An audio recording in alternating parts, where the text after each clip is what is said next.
তোমাদের একটা সম্পূর্ণ একটা শীট তৈরি করা হয়েছে ক খ এবং গ ঘয়ের জন্য। তোমরা যদি এই শীটটা যদি পাইতে চাও তাহলে অবশ্যই আমাদেরকে কমেন্ট করবে, আমরা তোমাদের ইনবক্সে এই শীটটা তোমাদেরকে দিয়ে দিব। এটা যদি তোমরা দেখে নাও, এটা তোমাদের খুব একটা টনিক হিসেবে কাজ করবে তোমাদের পরীক্ষার জন্য। আসসালামু আলাইকুম সবাইকে, ওয়েলকাম টু অদম্য একাডেমি। তোমাদের 21 এপ্রিল অনুষ্ঠিত হবে বাংলা প্রথম পত্র পরীক্ষা। তো বাংলা সারা বছর দেখা যায় কেউ পড়াশোনা করে না, সেরকম পরীক্ষার সময়টাতে পড়ে, এবং বাংলার ইম্পর্টেন্ট বা সাজেশন নিয়ে সবচেয়ে বেশি কথাটা হয় যে কোন অধ্যায়গুলো, অর্থাৎ কোনগুলো বললে সৃজনশীল, এমসিকিউ বা হচ্ছে ওয়ান শর্ট সাজেশন, এগুলা নিয়ে খুব আলোচনা হয়। তো সেই জন্য এখানে ভিডিওটা তোমাদের, যেহেতু শর্ট সিলেবাসের পরীক্ষা, শর্ট সিলেবাস, তো ইম্পর্টেন্ট সবগুলা চ্যাপ্টার দিয়ে এখন কোনো চ্যাপ্টারকে, যেহেতু অধ্যায় কম, প্রশ্ন করার জায়গা কম, সেহেতু দেখা যাচ্ছে সব জায়গা থেকেই কোশ্চেন হবে। তো তাও কিছু চ্যাপ্টার ইম্পর্টেন্ট থেকে যায়, তো সেখান থেকেই এটা তৈরি করা যে দেখো এখানে তোমরাই কিন্তু দেখতে পাচ্ছ যে এই অধ্যায়গুলো থেকে বহু নির্বাচন এবং সৃজনশীল কত 2016 থেকে 2015-র মধ্যে কতগুলো আসছে। ঠিক আছে, 2016 থেকে শুরু হয়েছে, 2025-এর মধ্যে অ্যানালাইসিস করা, এটা আমাদের একটা যে শীট, এটাই তোমাদের সামনে উপস্থাপন করতেছি, যে গদ্যের অংশ এবং পদ্যের অংশ। ঠিক আছে, যে কোথা থেকে কতগুলো সৃজনশীল আছে, এটা দেখলে কিন্তু তুমি অনায়াসে যে সারা বছর বই ধরে নেয় সেও কিন্তু বুঝতে পারে। তো যেহেতু শর্ট সিলেবাস, তারপরও যে অধ্যায়গুলো থেকে আসে নাই, সে জায়গার মধ্যে লেস ইম্পর্টেন্ট এবং বেশি ইম্পর্টেন্ট অধ্যায় কিন্তু আছে।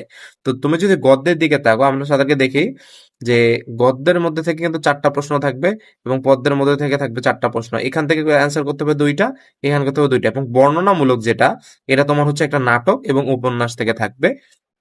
এবং তোমার হচ্ছে এখানে যে ক আর খ থাকবে, এটা তো তোমরা যারা মডেল টেস্ট দিছো তারা জানো যে এখান থেকে 2টা তোমার অ্যান্সার করতে হবে অন্তত। ঠিক আছে, অন্তত পক্ষে 2টা করে টোটাল তোমার 7টার অ্যান্সার এখান থেকে করতে হবে, এবং বাকি 30 মার্ক তোমার এমসিকিউ। এমসিকিউর মধ্যে কিন্তু বলে যে গদ্য অংশ থেকে 15টা থাকবে এবং পদ্য অংশ থেকে 15টা থাকবে।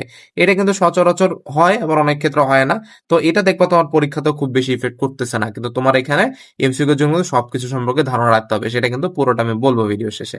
তাহলে দেখো, তুমি যদি সৃজনশীল কমন পেতে চাও, তাহলে তোমার অবশ্যই যে অধ্যায়গুলো গদ্যের অংশ থেকে পড়তে হবে, সে অবশ্যই সেখানে শুভা তোমাকে পড়তে হবে, বই পড়া পড়তে হবে, আমাটির রিভিউ পড়তে হবে, মানুষ মোহাম্মদ সাল্লাল্লাহু আলাইহি ওয়াসাল্লাম পড়তে হবে।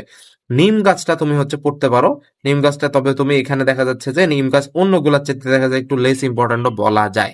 ঠিক আছে, এবং শিক্ষা মনুষ্যত্ব তোমাকে এটা অবশ্যই পড়তে হবে, এবং বাকি যেগুলা আছে এগুলা তুমি জাস্ট এমনি দেখে যাইতে পারো। কিন্তু তোমাকে সৃজনশীলের জন্য এই যে 1 2 3 4 5, এই 5টা অধ্যায় যে দিলাম, এই 5টা অধ্যায় তোমাকে অবশ্যই পড়তে হবে।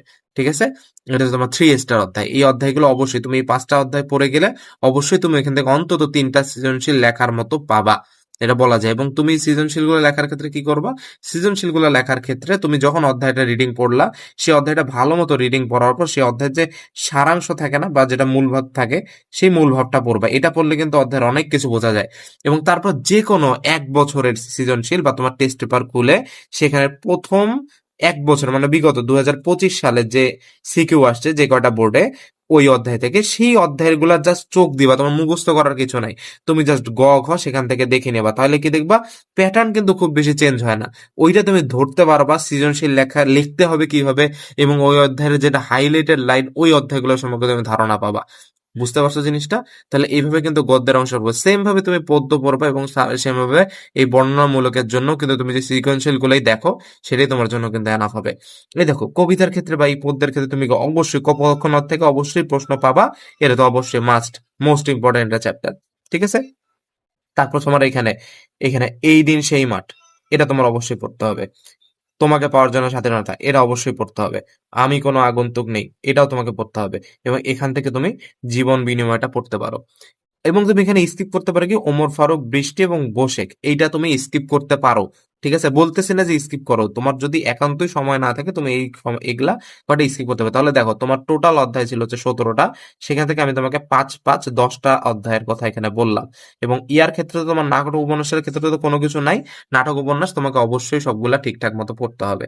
ঠিক আছে, ঠিকঠাক মতো বলতে কি, তুমি যদি নাও পড়ো তাহলে তুমি ইউটিউব থেকে ভিডিও টিডিও দেখে নিতে পারো, বা অথবা তোমার হচ্ছে যে সৃজনশীলের যে বইটা আছে, তোমার টেস্ট পেপার আছে, টেস্ট পেপার থেকে তুমি সৃজনশীলের বিগত 1 বছরের প্রতিটার ক্ষেত্রে কিন্তু সেম, বিগত 1 বছরে তোমার সৃজনশীল দেখতে হবে। বুঝতে পারছো বিষয়টা? তো তুমি যদি এইভাবে দেখো যায়, এরপরে আমরা পর্যায়ক্রমে পুরো বাংলা পরীক্ষার আগে আগে সম্পূর্ণভাবে কিভাবে সৃজনশীল লিখতে হবে, এবং তোমাদের একটা সম্পূর্ণ একটা শীট তৈরি করা হয়েছে ক খ এবং গ ঘ এর জন্য। তোমরা যদি এই শীটটা যদি পাইতে চাও তাহলে অবশ্যই আমাদেরকে কমেন্ট করবে, আমরা তোমাদের ইনবক্সে এই শীটটা তোমাদেরকে দিয়ে দিব। এটা যদি তোমরা দেখে নাও, এটা তোমাদের খুব একটা টনিক হিসেবে কাজ করবে তোমাদের পরীক্ষার জন্য। সো ধন্যবাদ সবাইকে, তোমাদের যে কোনো প্রশ্ন থাকলে করতে পারো, এবং অবশ্যই পুরো এসএসসি জুড়ে প্রত্যেকটা সাজেশন এবং সলিউশন আমাদের কাছে তোমরা পেয়ে যাচ্ছ। ধন্যবাদ।